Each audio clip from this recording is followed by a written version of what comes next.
All right, can you guys see my screen? Yep.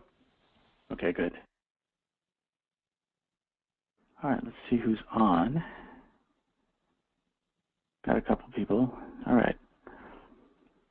So with eContracts, our eContracts module allows customers to manage the warranties of products or services that they sell to customers. So when you talk to a lot of prospects out there and they say, you know, I need a contract, sometimes they mean, you know, vendor contracts, which is something we don't do. They may, you know, there was one guy out there that said, you know, I have a copier agreement with my copier company and I need to be able to make that an electronic agreement in NetSuite, and that's a vendor contract that we don't do. Others might be, you know, pricing agreements with a particular customer. So when they say contract pricing, you know, that's also something that that we don't handle. So for example, there's a lot of distributors, there's a lot of businesses out there that lock in pricing with their customers. And so when they say that they want, normally what I recommend, and you guys might do something different, is you manage that at the customer level. Meaning, if we look at a customer, and every customer has a unique pricing agreement with the client, that's managed at the financial tab with the price level, which is a global pricing level for this customer. Group pricing and then item pricing is the lowest level, which is the most specific. Okay, but that's not eContracts. Okay, eContracts is the ability to sell a product like this Motorola scanner and then add a specific type of, whether it be factory warranty or a service like maybe some support like this. So not only be able to name that particular service for that given item, but also manage the start and end dates. And then we also have automation that can generate a renewal for that start and end date dated agreement. Okay. So any questions about the difference on that before we move forward? You said we don't do a vendor contract, but is there a reason why you couldn't just kind of like create a service contract that would be the same as a vendor, or is it completely different? You know, I bet you could probably make one manually and maybe add a custom field and differentiate it from customer contracts. Okay. However, the eContracts record is generated from the sales order, so in an automation fashion. So okay. It really can't be created automatically unless you're selling something. Unless you're doing it through the customer. Okay. All right, thanks. Yeah.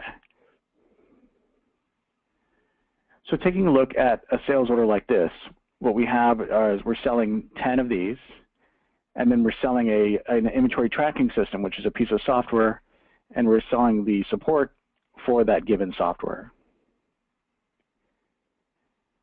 So the Motorola's really aren't, we're not selling any extended maintenance on the Motorola's.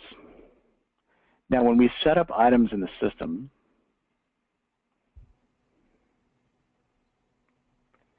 okay, when you bundle in eContracts, there's an eContracts tab on the item. And we use different fields for the inventory items than the non-inventory or service items. Service items typically are either basic services, which we would call coverages, and then of course the inventories is the actual product to be covered. So taking a look at this particular line right here, we can see that this is the number of factory warranty days that the manufacturer covers. And so that's not necessarily the client covering it, it's the manufacturer days. This checkbox says that this indeed has a manufacturer's warranty.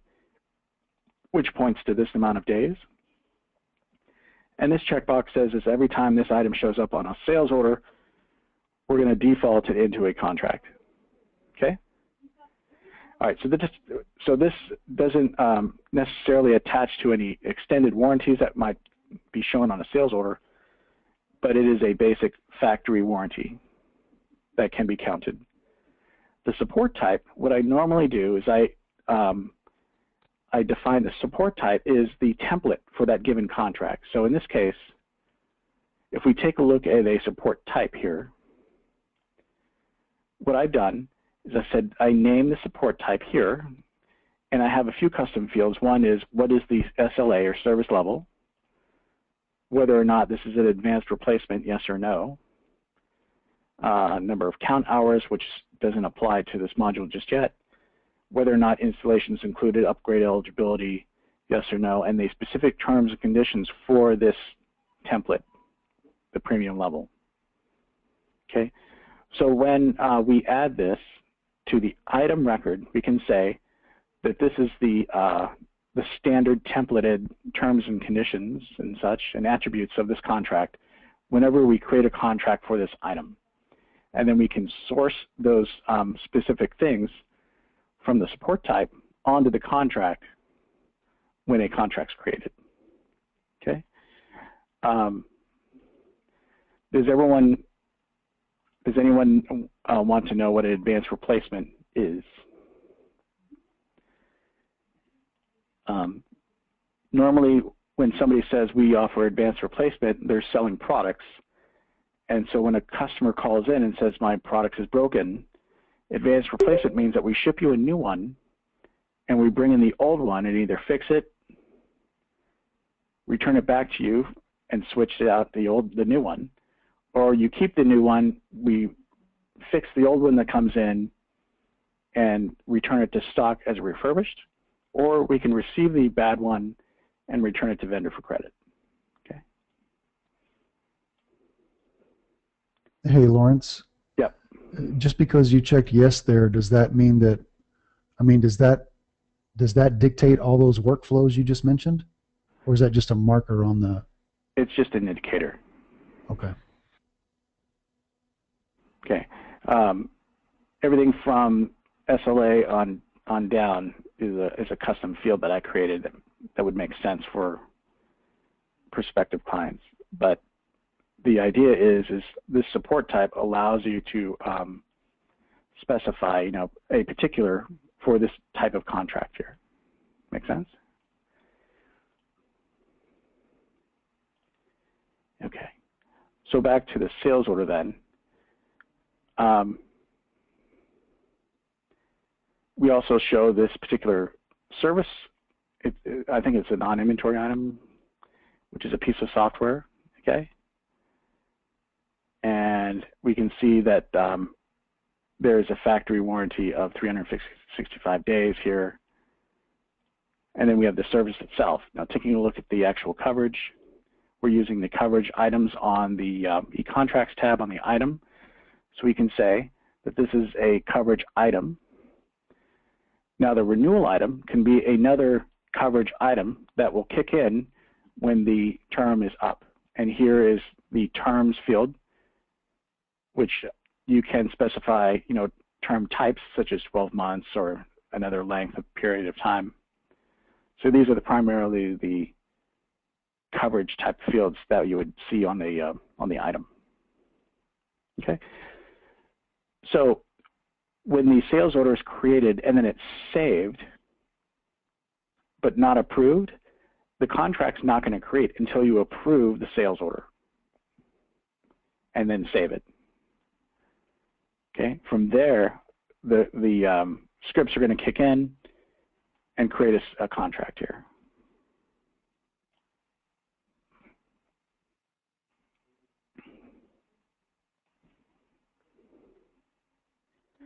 Okay, so here's what the contract would look like in our eContracts. This is referencing back to the sales order with the customer information, the site information right here. As you can see, the premium level of the support type attributes pull in because I put custom fields on this. So this contract price level is a custom field. So anytime this contract is attributed to a unit, we can say that the repair price level is here. SLA is here, advanced replacement, yes or no, with the terms and terms and conditions on that template.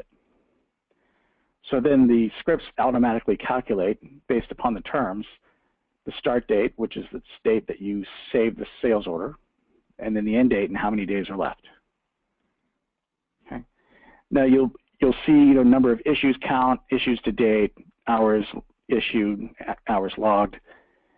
These are fields that are in econtracts, but we do not have the scripting to count these just yet, as far as I know. We may need to ask the dev team if they're on the phone, if they're working on that, but this would be also a great addition that you could provide a given customer, number of call-ins or number of hours on a given contract. So is that coming from like the cases? That would be case management. Okay.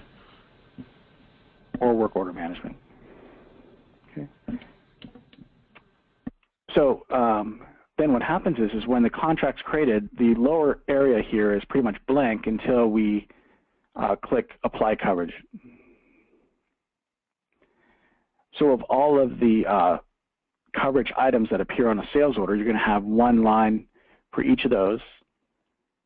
And then you can come down here and you can check the box of all those that apply. So for the software support, we're just going to check the one that's the software that we sold, and that none of the Motorola handhelds we're going to cover with this, obviously. So what we're saying really is that this is just subject to the factory warranty. Okay, serial number. When you sell a serialized item and you fulfill that inventory on a sales order, eContracts will pick up all of the serialized numbers and create a specific record for each of these on the contract. Okay. An example of that would be under the Products tab, we can see that there's what we call an EC product record, which is a sub-record of the contract. And you can see we have one for each of the serial numbers.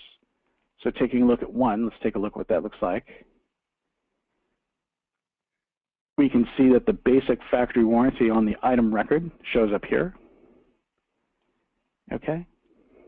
Here's the serial number, item information right here, and the item fulfillment where it was fulfilled. And that's typically when it out of the box, it starts the warranty start date. Now, keep in mind, there may be clients out there where they want the warranty start date to begin the day that it ships, or maybe the day that it actually arrives at the customer, or that it's installed, or maybe some date thereafter, which they might call a provision date. So to manage that, we can go to the contracts and say update coverage dates, and we can come in here, and this is the only one that's under coverage, but as you can see, everything here, we'd be able to update those dates in this way. Another way to do that would be to go to the actual product record or coverage record itself and update the dates in that way manually. Okay. And in this button, unapply coverage, we can go in the opposite direction, meaning I can uncheck that box and it would take that coverage off of this particular piece of software.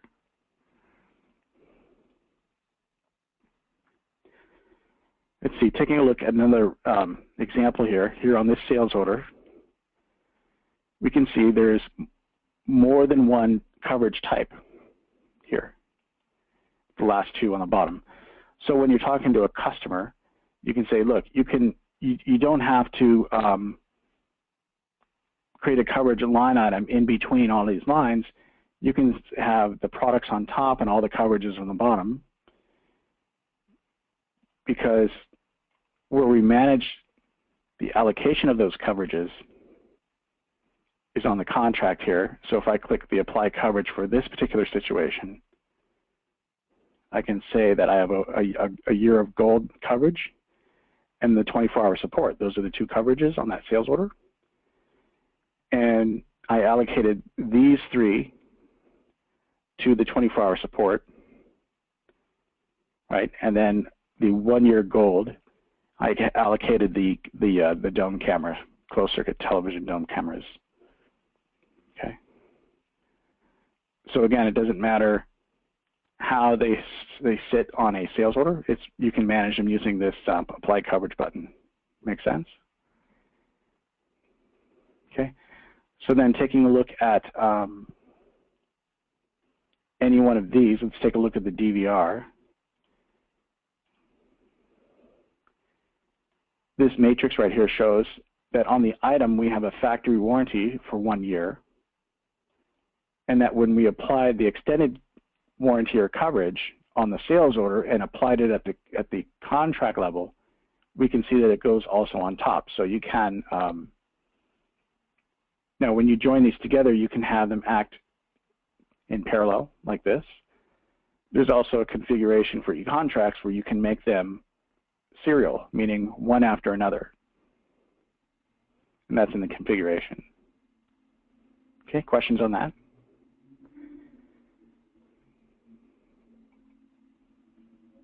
Okay. Now, when you process the coverages and fulfill the serial numbers from the products, the unit record comes into play in that the product record that you're looking at and the contract itself should populate on this particular unit right here. So as you can see, the EC contract, EC product links back to that contract should be able to show on the unit record here. Okay, and then these are custom fields that I created: start and end date, contract attributes, and I merely just source these from this link right here, the contract. Okay, that way when you're presenting the unit, you can give all this information as per what you find here, whether it be on the contract or the product level of the contract. Okay. All right, any questions on that? In this way, you can create searches or reports for all units that are under contract using this information on the unit record. The EC product contract is interesting as well, because you would have the serial number. You can search on that or by item. And then you've got your warranty start and end dates over here. And then you could also do searches based on coverage. So here's your coverages with your item over here. Okay, any questions so far? So in the end, what we're saying is that we're creating all of the data in the background, so to speak, when you create these e-contracts, so that when we look at a dashboard, we can see contracts by customer, by expiration date. Here's an example of a portal called Give Me All the Contracts Expiring in 30 Days or Less. Okay? And so that gives the client the ability to know, which ones are coming up for renewal.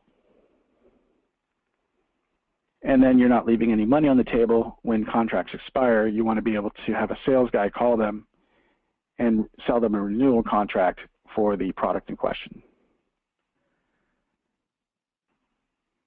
which is always annoying when my car company calls me. I hang up on. There's also a configuration here where when it comes to the renewal itself, okay, you can manually renew the contract by clicking this button. And what that does is generate a NetSuite opportunity that profiles the renewal coverages, which is only the coverage items. Okay, so here we have one coverage item for each of the dome cameras, and then the 3 for the other 3 pieces of equipment. But taking a look at the opportunity here, we can see that there's one line for each coverage, EC coverage type or item. Okay, here's the contract's particulars with the proposed start and end dates for the next renewal. I'll link back to the contract. And there's also a, we don't show it here. Somebody must have taken it out when I wasn't looking, but there was a, there's a column here for the serial number, and it could show the serial number along with this information. Okay. So in order to renew, a salesman would just come in here, and they could convert this opportunity to a quote, in which case they could then email that quote to the customer, and if they say okay, we convert it to a sales order, and if that sales order is approved, then it automatically renews the contract with the new start and end dates. And you said that the start date defaults off of the sales order entry date? Yes, it defaults off of the sales order approval date. Approval date, okay.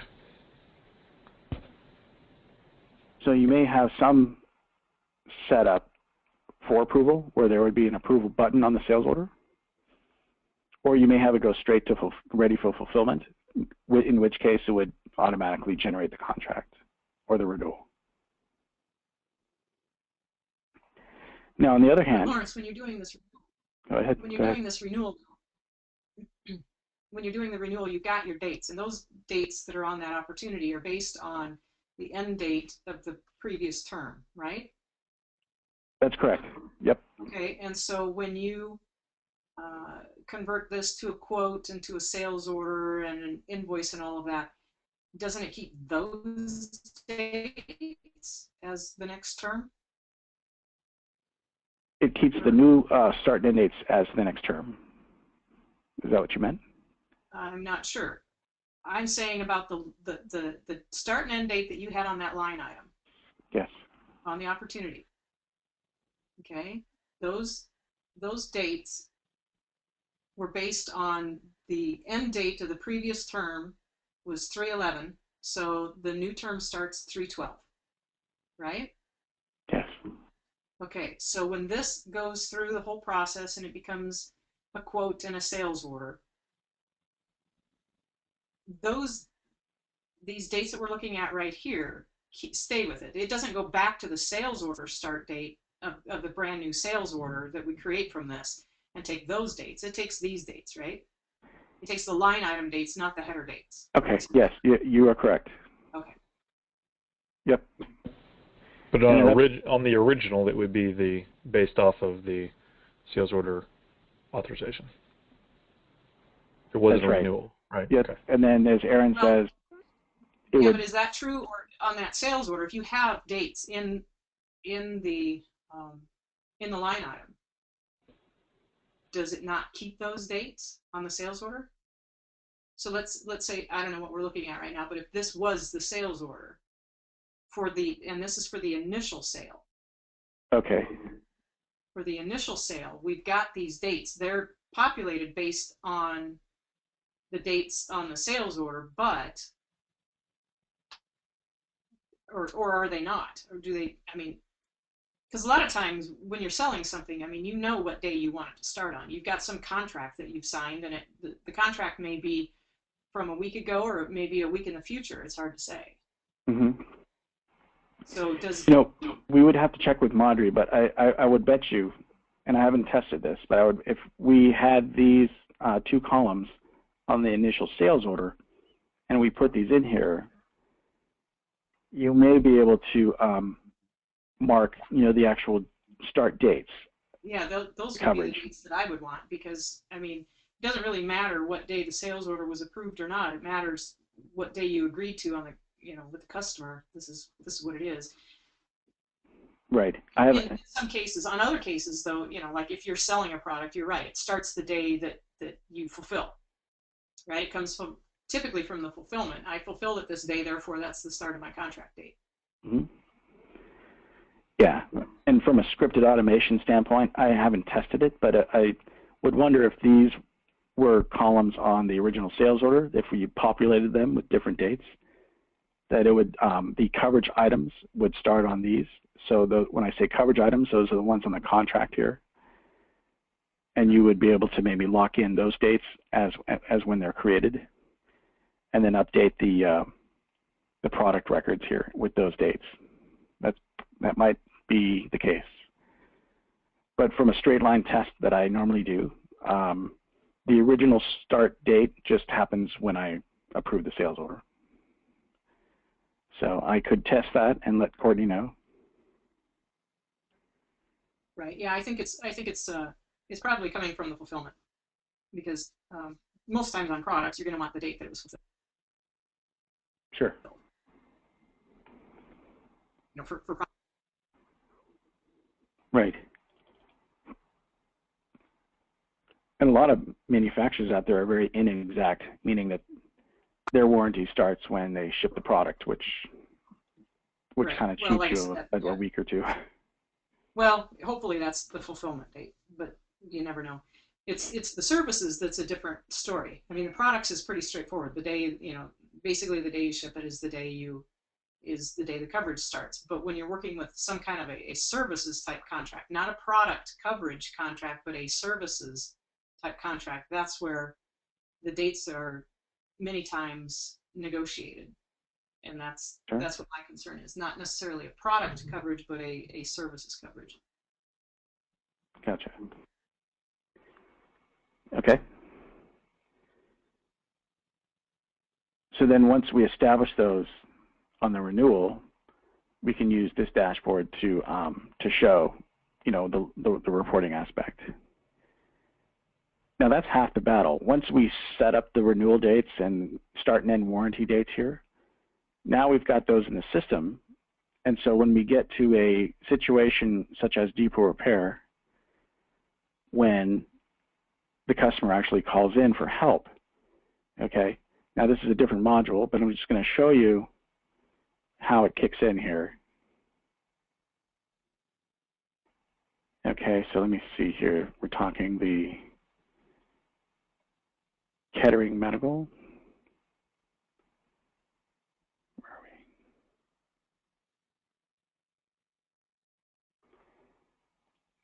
we? Okay, sorry.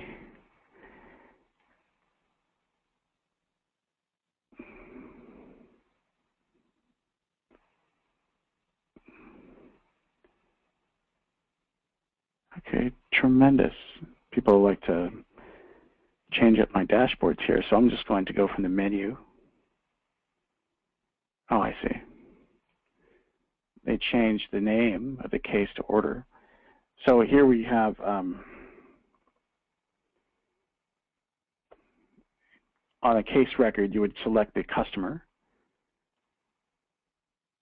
and you would put in the subject.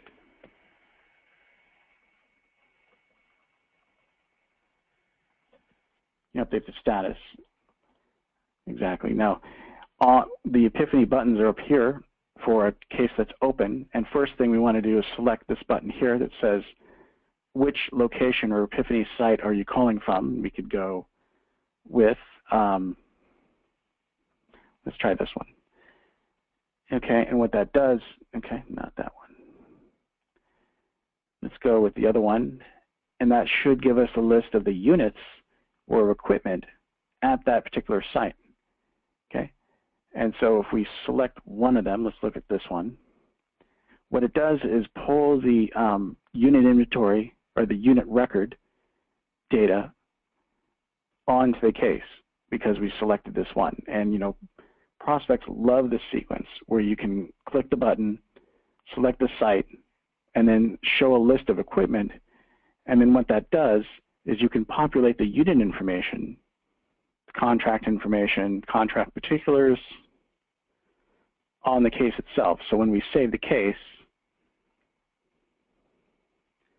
not only do we get the information that we get from the unit, but there's an eContracts tab on the case.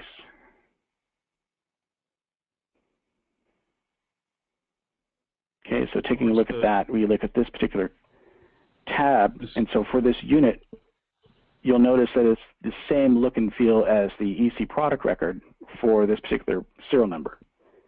Okay, so this is where the value comes in for customer service, is once the plumbing is in there with the data, you have this dynamic where we now know how to treat this particular repair on the case. And that's kind of a clinching statement for a lot of clients. They see this as a very valuable piece of information in customer service. Okay, but again, this is depot repair, which is another module. Got it? Just want to show you that connection.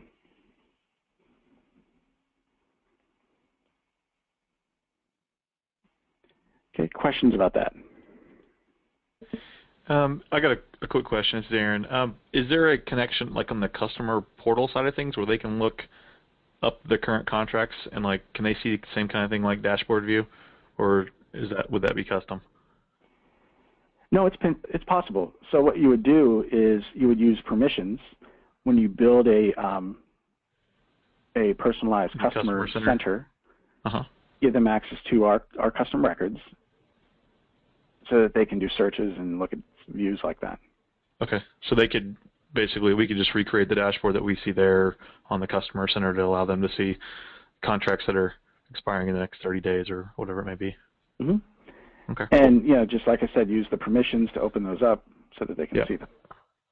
Now remember, from a permission standpoint, anytime that you open up a contract on a portal like the Customer Center, you also have to think of opening up the permissions on every custom record and field. Every field and record, yeah. Or else it's not going to show. Okay. Okay, good. That goes for units, contracts, any custom record. Okay.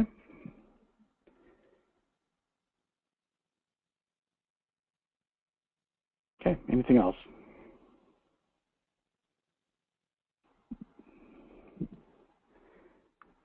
So what we did is we talked about when you sell products on a sales order like this, how it creates the contract, how we can go to the contract, complete the setup, allocate the coverages amongst the products sold, and then once that happens, once it's all set up, that's where we can then go to a case in depot repair and show where when you select the unit, how to treat that particular repair.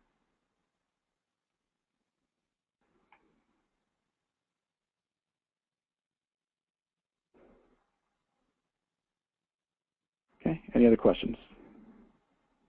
Can you talk a little bit about like what would happen in the instance of like an RMA or return authorization?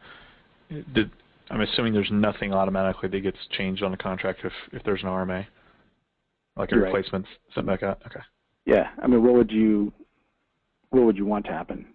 Well, we've got a BAE right now is wanting basically if they have an RMA go out and it's a return, authorized return, they want the contract, the warranty dates to be modified based off the time that so let's say the customer sends the unit back to BAE. The time that BAE has it in processing and holding, the time that they physically hold it, they want to basically edit the contract days for that time. So basically it's the date that they receive it versus the date they reship it. Let's say that's 15 days. They want to when they do an RMA, they want to automatically calculate that time and adjust the contract based off that. And it looks like we're going to have to do a modification, but I didn't know if there was another way that you had dealt with that, maybe more manual.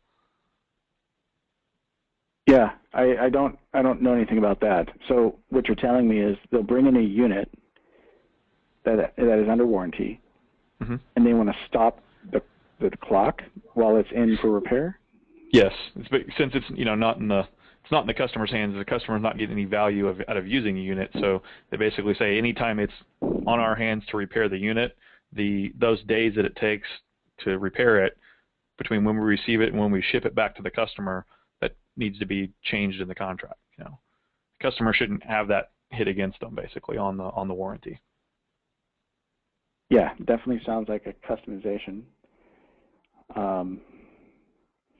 What you would need to do is establish the number of days that it's been in. Right. And then add that. We've got that. I was just curious to warranty. see if there was any way that any experience where you've done that more of a manual process rather than an automated. But yeah, I've never heard of it. Okay. It may not be a very common thing, but just curious. Yeah.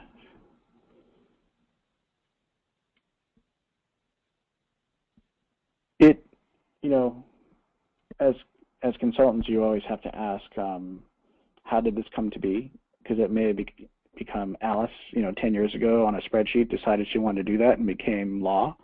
Right. Sometimes Exactly. it may not make sense, and other people might second guess it and say, forget it.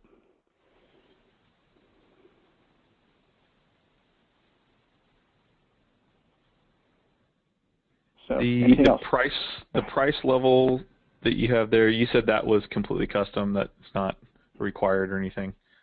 Price level?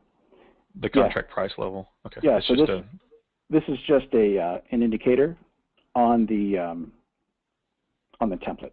There's no logic really tied behind it as far as any of the scripting or anything. It doesn't take into account. There's no logic that pushes forward to a transaction that relegates this price level. Okay. It just shows this is what you should charge them. Okay.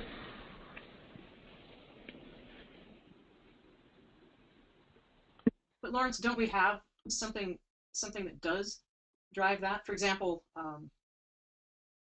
I thought we had a thing. For example, let's say you sell some coverage item for the list price on it is $100, but you sell it to this customer for $90. And then when their renewal comes up,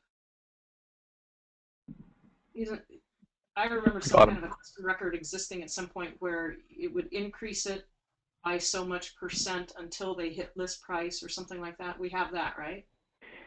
Yeah, now that's right. So not for repairs, but when we renew the coverage items themselves, what Aaron's referring to are these two fields right here, which I don't have a lot of experience in. But if you were to say, rather than, so the price of this particular piece of this coverage item is $1,800, it's $150 a month.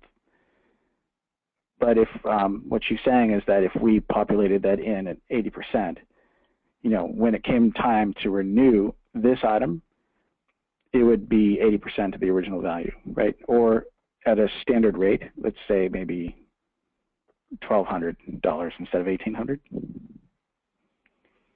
That is in there as well. I forgot to say that. I'm not quite following. So what's that? That's for like a discount type of thing? So this support was for a year. Okay. Rather than renew it at the same price, another $1,800, you could use this as the renewal rate, maybe at 80% of the original cost, or the flat rate. Yeah, I don't remember it that way. Click on the description of that. Click on which? The one that you put 80% on. Click on the description of that. Okay. Yeah, that's the % increase. This is defaulted to the EC product coverage record and can be overwritten. Okay. So in reality, that's the % increase, because usually you have in your services contract, we can increase this 3% per year until you hit list type of thing. So that typically that's going to be 2% or 3% or 5% or 10%. It's going to be some very small number, and so the like I said, when you initially make the sale, the sales rep does some deep discounting or whatever, but it gives you an avenue to get the renewals slowly up to what your list price is. Okay. Yep, that looks good. That looks correct.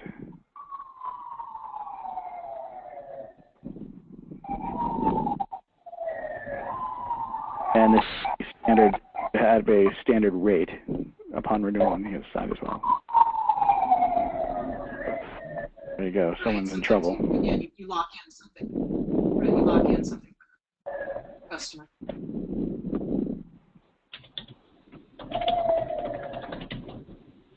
Couldn't hear it, Aaron. There's paramedics in the background.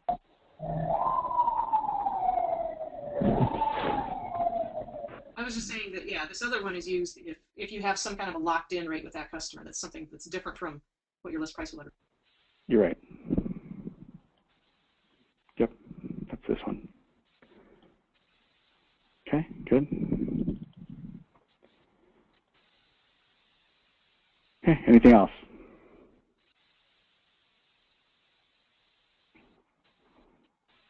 Okay. Are there any other, like, under the custom preferences, or is there anything there that we need to pay attention to? So if we look at that,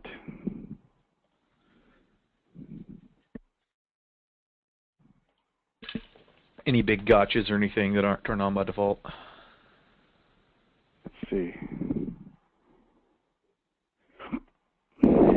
Standard warranty days, the renewal rate option, so you can make this standard.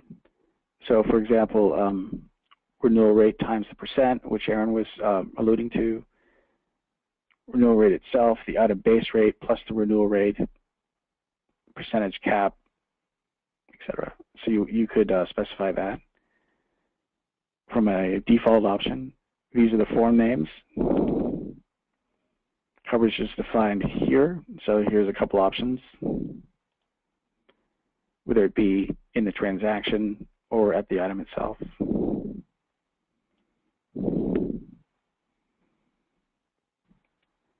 The renewal transaction can be the opportunity. It can be one of these. So you could go straight to a sales order if you really wanted to. Yep, per this default, yes. This particular line says auto renew before number of days. So it's at negative 90 days here, meaning that you can configure this. So if you put a negative number in here, it will create an automatic opportunity this number of days before ahead of time before the end date, which gives the salesperson this amount of time to call the customer. Gotcha. Okay, auto renew contracts, yes or no.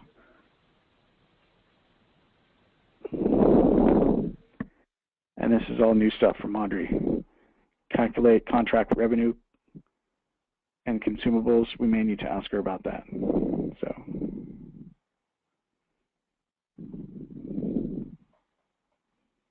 Okay, thanks. All right. Okay. Okay, anything else? Okay. All right, you can email Marjorie and myself for any questions about e-contracts. Okay, Courtney?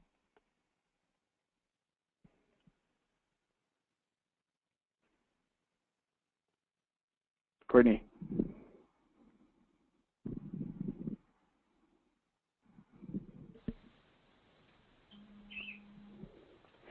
All right, guys. Thank you for your time today. All right, thanks. Thanks.